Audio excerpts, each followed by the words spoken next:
And I wanted to ask you about another athlete you got a chance to work with, Serena Williams. If you could talk about that a little bit, and are there any similarities or differences, between designing, say, maybe a basketball shoe versus, for a tennis player or just an alternative sport? Yeah, there's similarities in designing anything. It's a process. So whether it's for a basketball shoe or a tennis shoe, same process. Whether it's for a shoe or a piece of furniture, same process. A shoe or a car, a shoe or a kitchen appliance, like it's the same process. So so no, the general process of design was not any different with Serena or LeBron.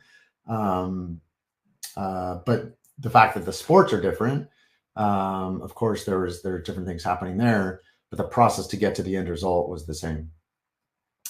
Serena as an individual, um, look, I said this on another recent podcast I did with Complex. They A lot of people don't understand that Nike is where they're at because innovation permeated the company across all facets. It was not just design. It was I would say sports marketing. Nike sports marketing. Well, I can only speak to was because I've been out of Nike for the past 5 years, but so was all the way up to what I know of was 2019.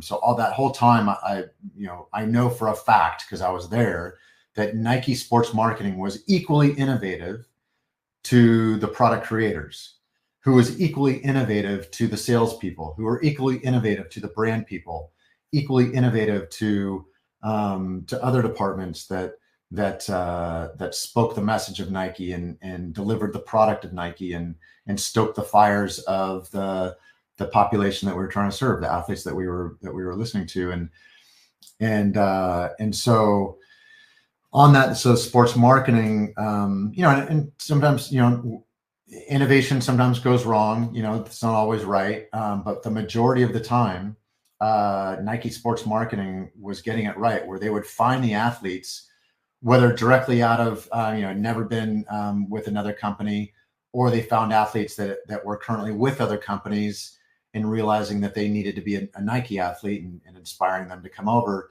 Now, Serena being one of those, is that the way I looked at it, and I would say that not everybody at Nike would look at it this way, which I think, caused. I mean, there was greater opportunity, I think, that was often missed, or not often, but just sometimes missed, in that some people consider a Serena or a LeBron or Ndamukong Suh, American football player, was with Detroit for a long time, won a Super Bowl with the Tampa Bay Buccaneers.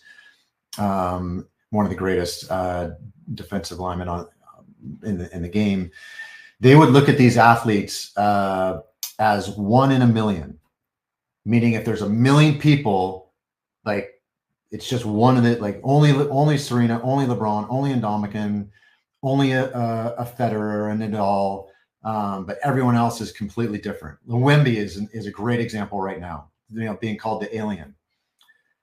I think we're all aliens, man. Like, we just need to celebrate each other and get more aliens to come out and be comfortable in their own skin and celebrate those aliens, right? So I believe they're all one in a million. Serena she decided to spend 10,000 of her hours playing tennis. I spent my 10,000 hours, drawing. You spent your 10,000 hours doing what you do. Like, that's how we get to where we are. We have been blessed. Serena was blessed to be in a family that inspired her to do it and enabled her to do it. I was blessed to have that family. We hope that that everybody's blessed to be that way, but unfortunately it's not that way. And this is where I love using Wemby as an example, in that, this idea of being an alien. I hope Nike gets it right in that they go, oh, actually he is an alien. Isn't that awesome? And by the way, so are you. You may not hate, hey, grade school kid that is uncomfortable, going to the playground to play basketball, because you don't see a reflection of yourself in what's being presented as the basketball player, but you eat, sleep, breathe basketball in your own backyard and in your driveway and in your own time, but you're not comfortable in showing up. F that. Like, we need to show the world. We as the human beings that are responsible for, bringing up the next generation, need to create a mirror so that this next generation can see a reflection of themselves and saying that, hey, we celebrate you, just like we talked about where my parents celebrated me and to help me and enable me to be who I was going to be. We need to do that for everybody else. And I think Wemby, I think Serena, LeBron, and Dominican, all these elite athletes, they're more like us than not, right? So Serena knows that she wanted to win. And that win is, holding up a championship trophy on a tennis court. I know I want to win. My championship trophy is something else. But she knows that to win, she's got to go spend the hours in the gym that she doesn't necessarily like to do. She's got to get her ass out of bed and go to the gym when she'd rather pull the covers over her head and sleep another hour. Like, we're all that same way. So I see myself as a reflection in her as a human being.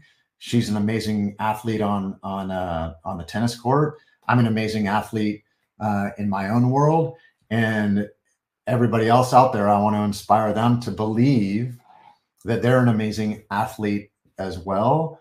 And whatever I can do to inspire them to get up and to train, right? Get up and do the hours in the gym, whatever the gym is to them.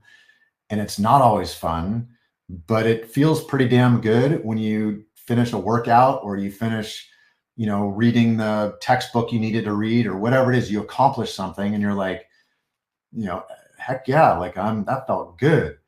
And you get a little taste of that, and it gets you to the next, the next, achievement that you need to do to eventually get to the point of holding that championship trophy, whatever that championship trophy is for you.